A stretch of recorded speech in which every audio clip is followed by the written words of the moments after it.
For a long time, this topic has been whispered about, joked about, or completely misunderstood. But here's the truth most people never hear. When women choose anal sex, it's rarely about shock value, trends, or doing something extreme. It's about psychology, trust, curiosity, control, and how the human body and mind actually respond to intimacy. Once you understand the real reasons, the conversation changes completely. One of the biggest reasons is trust. Anal sex requires a level of vulnerability that many other forms of intimacy don't. There is no room for rushing, ignoring boundaries, or emotional distance. For many women, choosing this act is a signal of deep trust in their partner.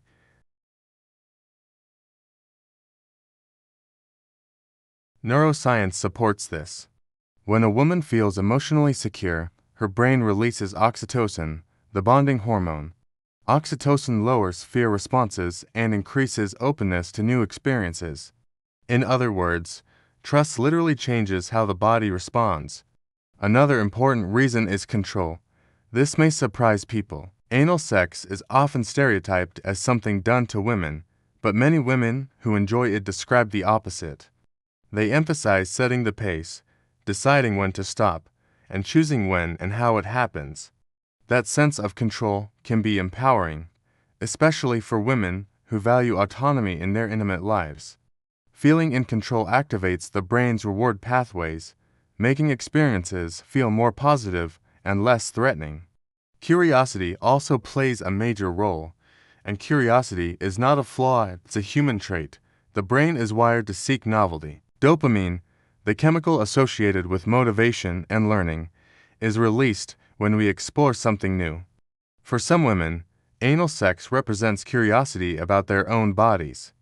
It's not about copying what they've seen online or trying to impress someone. It's about understanding their own sensations and limits. Women who approach it from curiosity rather than obligation are far more likely to describe neutral or positive experiences. There's also an anatomical reality that rarely gets discussed properly. The pelvic floor is a complex network of muscles and nerves that plays a role in sexual sensation. The anus and rectum are rich in nerve endings. For some women, stimulation in that area can indirectly enhance overall arousal, even if it's not the primary source of pleasure. This doesn't mean every woman will enjoy it, and it doesn't mean it should be expected.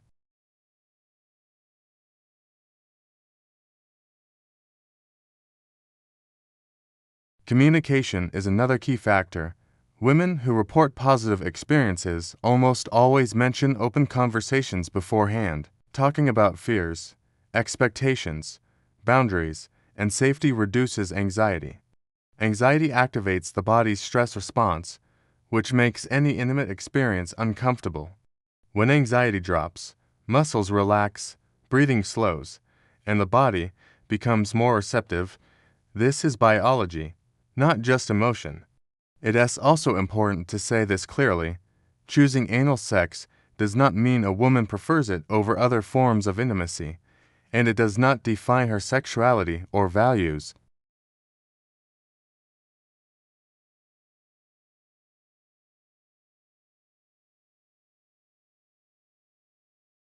At the same time, many women try it once and decide it's not for them, and that choice is just as valid.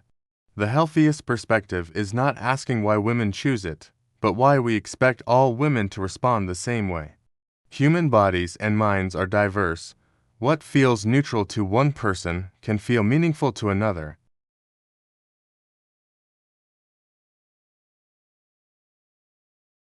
It's about how women experience safety, curiosity, control, and connection in their own bodies. When those elements are present, exploration becomes possible. When they're missing, it shouldn't happen at all. And this brings us to a critical question that often gets ignored. How do expectations, media narratives, and misinformation shape women's decisions, and how can understanding the science reduce harm and increase respect? That's where the conversation really starts to matter.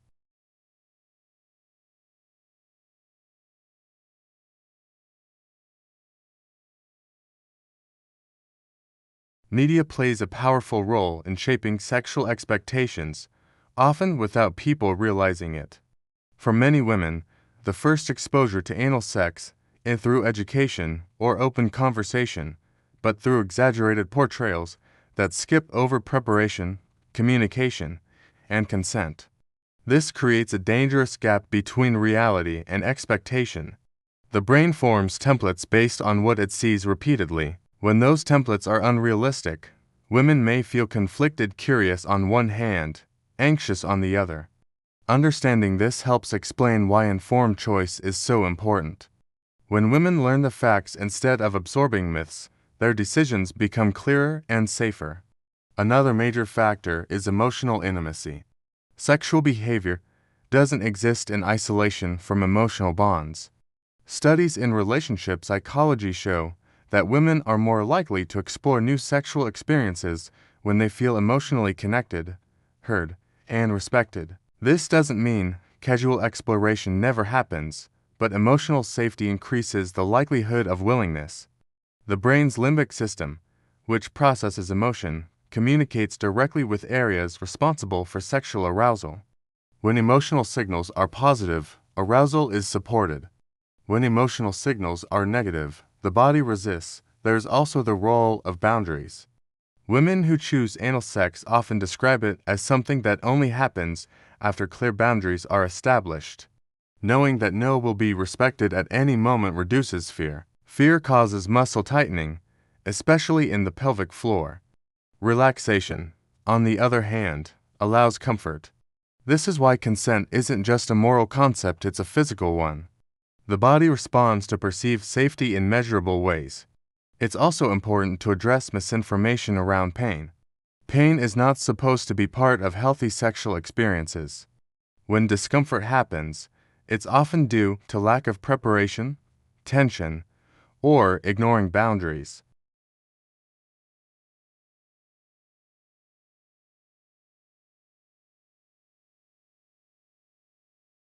This reinforces a broader health message. Any sexual choice should prioritize physical and emotional well-being, not endurance or performance. Cultural background plays a role too. In some societies, vaginal sex is heavily linked to purity, fertility, or expectations placed on women.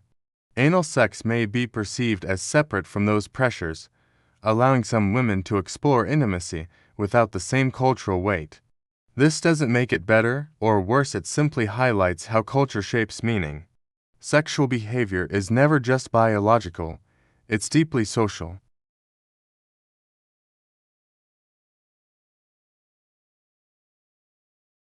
Research doesn't support this. Personality traits, values, and intelligence vary just as much among women who do and don't engage in it. Sexual behavior is a poor measure of character. What matters more is whether the choice aligns with personal comfort and consent. Health professionals emphasize that informed decisions reduce harm. When women feel free to ask questions, learn anatomy, and understand their bodies, they are less likely to feel regret or confusion later. Education replaces fear with clarity. This applies to all aspects of sexual health, not just this topic. Perhaps the most overlooked reason of all is communication growth. Some couples describe exploring new experiences as a way to deepen honesty. Talking openly about fears, desires, and limits builds trust beyond the bedroom. That trust often carries into other parts of the relationship. In that sense, the act itself is less important than the conversation around it. So, when people ask why some women choose anal sex, the real answer isn't simple or shocking. It's layered. It involves trust, control, curiosity, emotional safety, and accurate information. It's shaped by the brain, the body, culture, and personal history.